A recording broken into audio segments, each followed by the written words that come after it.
Hello friends, എല്ലാ കൂട്ടുകാർക്കും ഷാൻവി വ്ളോഗിൻ്റെ പുതിയൊരു വീഡിയോയിലേക്ക് സ്വാഗതം.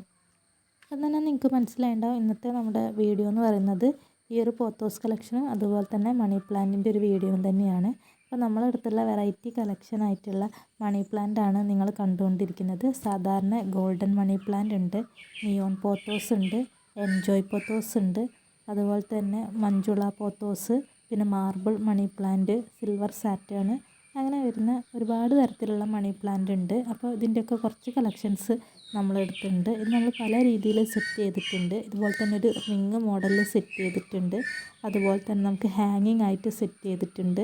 പിന്നെ നമുക്ക് പോട്ടിൽ ഇതുപോലെ ബൾക്കായിട്ടും ബുഷിയായിട്ടൊക്കെ എവിടെ വേണമെങ്കിലും വെച്ച് കൊടുക്കാൻ പറ്റുന്ന രീതിയിൽ നമ്മൾ വെച്ച് കൊടുത്തിട്ടുണ്ട്. നമുക്ക് ഇൻഡോർ ആയിട്ടും അതുപോലെ തന്നെ ഔട്ട്ഡോർ ആയിട്ടും വാട്ടർ പ്രൊപ്പഗേഷനായിട്ടും ഹാങ്ങിങ് ഒക്കെ ആയിട്ട് സെറ്റ് ചെയ്യാൻ പറ്റുന്ന നല്ലൊരു ലീഫി പ്ലാന്റ് ആണ്. പൂക്കളൊന്നും ഇല്ലാതെ തന്നെ ഇതിൻ്റെ ഈ ഇലകളുടെ കളർ വേരിയേഷനിൽ തന്നെ നമ്മളെ ഗാർഡനെ മനോഹരമാക്കാനും അതുപോലെ തന്നെ വീടിനൊക്കെ ഒരു സ്റ്റാൻഡേർഡ് ലുക്ക് തോന്നിക്കുന്ന ഒരു പ്ലാന്റും കൂടിയാണ് ഈ മണി പ്ലാന്റ് വിഭാഗത്തിൽപ്പെടുന്ന പ്ലാന്റുകളെന്ന് പറയുന്നത്. ഇപ്പോൾ ഫ്ലവറിങ് പ്ലാന്റ്സിനെക്കാട്ടിയും കൂടുതൽ ഒരു ട്രെൻഡിങ് നിൽക്കുന്ന ഒരു പ്ലാന്റാണ് ഈ മണി പ്ലാന്റ്. പോത്തോസ് വെറൈറ്റി പെടുന്ന പ്ലാന്റുകളൊക്കെ ഇതൊക്കെ നമ്മൾ ചെറിയ ചെറിയ പീസ് നട്ടു കൊടുത്തിട്ട് ഇതുപോലെ ബൾക്കായിട്ടും ബുഷിയായിട്ടൊക്കെ വളർത്തിയെടുത്തിട്ടുള്ളതാണ്.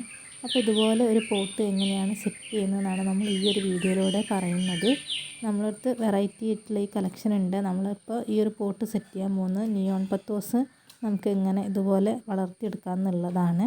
പിന്നെ മറ്റൊരു പ്രത്യേകത എന്ന് പറഞ്ഞിട്ടുണ്ടെങ്കിൽ ഈ ഒരു പ്ലാന്റ് നോക്കിയാൽ നമുക്കറിയാം എല്ലാ ലീഫ് നോഡിൻ്റെ അടിയിൽ നിന്നും ഓരോ വേരുകൾ വരുന്നതുകൊണ്ട് തന്നെ നമുക്ക് എങ്ങനെ വേണമെങ്കിലും കുഴിച്ചിട്ടാൽ വളർത്തിയെടുക്കാൻ പറ്റുന്നതേ ഉള്ളൂ. ഒരുപാട് വളപ്രയോഗത്തിൻ്റെ ഒന്നും ആവശ്യമില്ല. നമുക്ക് വെറുതെ വെള്ളത്തിൽ ഇട്ട് കൊടുത്താൽ തന്നെ ഇതുപോലെ തന്നെ ഒരുപാട് പീസസ് ഉണ്ടായി കിട്ടുന്നതാണ്.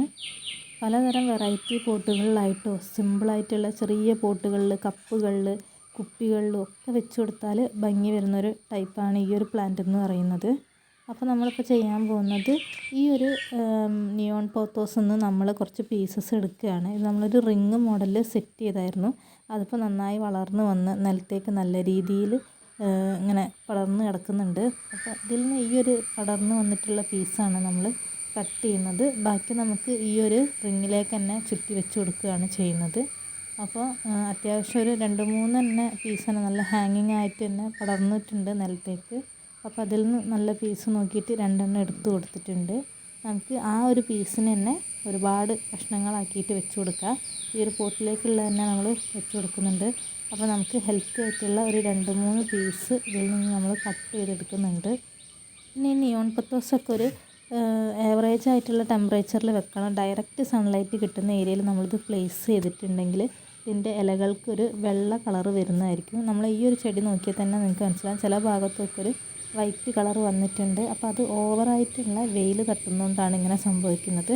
അപ്പോൾ ഒരു ഇൻഡയറക്റ്റ് സൺലൈറ്റിൽ ഈ ചെടീനെ വെച്ച് കൊടുക്കാൻ വേണ്ടിയിട്ട് ശ്രദ്ധിക്കുക. അപ്പോൾ ഇപ്പോൾ എടുത്തിരിക്കുന്നതൊക്കെ നമ്മൾ നല്ല ഹെൽത്തി ആയിട്ടുള്ള പീസ് തന്നെയാണ്. അപ്പോൾ നമുക്കത് ഒരു 2 ലീഫായിട്ട് വരുന്ന ഓരോരോ കമ്പുകളായിട്ട് കട്ട് ചെയ്ത് കൊടുക്കുക. നന്നായിട്ട് വേരുകളുണ്ട്. എല്ലാ ലീഫ് നോഡിൻ്റെ അടിയിൽ നിന്നും നല്ല വലുപ്പത്തിലുള്ള ഹെൽത്തി ആയിട്ടുള്ള വേരുകൾ തന്നെ ഉണ്ട്. അപ്പോൾ 2 ലീഫ് വരുന്ന പോലെ തന്നെ നമ്മൾ ഈ എടുത്തിട്ടുള്ള കട്ടിങ്സൊക്കെ അങ്ങനെ ചെറിയ ചെറിയ പീസസായിട്ട് കട്ട് ചെയ്ത് കൊടുക്കുന്നുണ്ട്. അത്യാവശ്യം നല്ല വലുപ്പമുള്ള പീസായതുകൊണ്ട് തന്നെ നമുക്ക് ഒരുപാട് പീസസായിട്ട് കിട്ടുന്നുണ്ട് മുറിച്ചെടുക്കാൻ വേണ്ടിയിട്ട്. അപ്പോൾ നമ്മൾ എടുത്തിരിക്കുന്ന 3-4 കട്ടിങ്സ് ആയിരുന്നു എടുത്തത്. ആ എല്ലാ കട്ടിങ്സും ഇതുപോലെ തന്നെ 2 ലീഫ് വരുന്ന പോലെ തന്നെ നമ്മൾ കട്ട് ചെയ്ത് കൊടുക്കുന്നുണ്ട്. ഇനി നമ്മൾ ഒരു പോട്ടിലേക്ക് വെച്ച് കൊടുക്കുകയാണ് ചെയ്യുന്നത്. നമ്മൾ പോട്ട് സെലക്ട് ചെയ്യുമ്പോൾ ഇൻഡോറൊക്കെ ആയിട്ടാണ് വെച്ച് കൊടുക്കുന്നതെങ്കിൽ പോട്ടിന് ഹോൾ ഇട്ട് കൊടുക്കണം എന്നില്ല. കാരണം ഒരുപാട് വെള്ളത്തിൻ്റെ ഒന്നും ആവശ്യമില്ല. നമ്മൾ ആ ഒരു പോട്ടൊന്ന് നനയുന്ന രീതിയിൽ മാത്രം വെള്ളം ഇട്ട് കൊടുത്താൽ മതി. നമ്മൾ ചെറിയൊരു പ്ലാസ്റ്റിക് പോട്ടാണ് ഇവിടെ എടുത്തിട്ടുള്ളത്. അപ്പോൾ അതിൽ നിന്ന് പകുതി ഭാഗത്തോളം നമ്മൾ മണ്ണെടുത്തിട്ടുണ്ട്. നമ്മൾ വീട്ടിലുള്ള തന്നെ സോയിൽ, അതുപോലെ തന്നെ ഉണക്ക ചാണകപ്പൊടീൻ്റെ പൊടി, ഇത് മാത്രമാണ് നമ്മൾ പോട്ടി മിക്സായിട്ട് ആഡ് ചെയ്യുന്നത്. ചാണകപ്പൊടി ഇല്ലെങ്കിലും നമ്മൾ സാധാരണ മണ്ണിലിത് കുഴിച്ചിട്ടാൽ തന്നെ നല്ല രീതിയിൽ ഉണ്ടായി കിട്ടുന്നതാണ്. അപ്പോൾ ഏകദേശം പോട്ടിൻ്റെ 3/4 ഭാഗത്തോളം നമ്മൾ മണ്ണിട്ട് കൊടുത്തിട്ടുണ്ട്.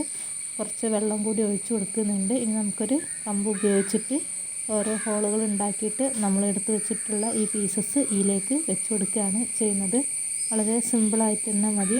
ഓവറായിട്ട് നമ്മൾ താഴ്ത്തി കുഴിച്ചിടേണ്ട ആവശ്യമൊന്നുമില്ല. അപ്പോൾ എടുത്തിട്ടുള്ള എല്ലാ പീസും ഇതുപോലെ കുത്തി വെച്ച് കൊടുത്തിട്ടുണ്ട്. 2-3-4 ദിവസം കഴിയുമ്പോൾ നിങ്ങൾക്ക് തന്നെ മനസ്സിലാവും ആ ഒരു മണ്ണുമായിട്ട് തന്നെ നമ്മളെ ചെടി നല്ല രീതിയിൽ ചേർന്നിട്ടുണ്ടാവും. പിന്നെ ഒരു മാസമൊക്കെ ആകുമ്പോഴത്തേക്ക് പുതിയ ഇലകൾ വരുന്നതൊക്കെ നിങ്ങൾക്ക് കാണാൻ പറ്റും. അപ്പോൾ ഈ ഒരു രീതിയിൽ നമ്മൾ സെറ്റ് ചെയ്തെടുത്താണ് നിങ്ങൾ ഈ കാണുന്ന ഒരു മഞ്ജുള പോത്തോസ് എന്ന് പറയുന്നത്. ഹാങ്ങിങ് ആവുന്നതിനനുസരിച്ച് നമുക്ക് പോട്ടിൻ്റെ ഉള്ളിലേക്ക് തന്നെ കുത്തി വെച്ച് കൊടുത്താൽ മതി. അപ്പോൾ നമുക്കിതുപോലെ ബുഷിയായിട്ട് കിട്ടുന്നതാണ്. അപ്പോൾ നമ്മുടെ ഈ ഒരു ചെറിയ വീഡിയോ കൂട്ടുകാർക്ക് ഇഷ്ടമായെന്ന് വിചാരിക്കുന്നു. ഇഷ്ടപ്പെട്ടാൽ ലൈക്ക് ചെയ്യാൻ മറക്കരുത്. നമ്മുടെ ഇതുപോലത്തുള്ള വീഡിയോസൊക്കെ കാണാൻ താല്പര്യമുള്ളവരാണെങ്കിൽ നമ്മുടെ ചാനലൊന്ന് സബ്സ്ക്രൈബ് ചെയ്യുക. വെറൈറ്റി വീഡിയോസൊക്കെ ആയിട്ട് ഇനിയും നമ്മൾ വരുന്നതായിരിക്കും. അതുവരെ എല്ലാ കൂട്ടുകാർക്കും ബൈ.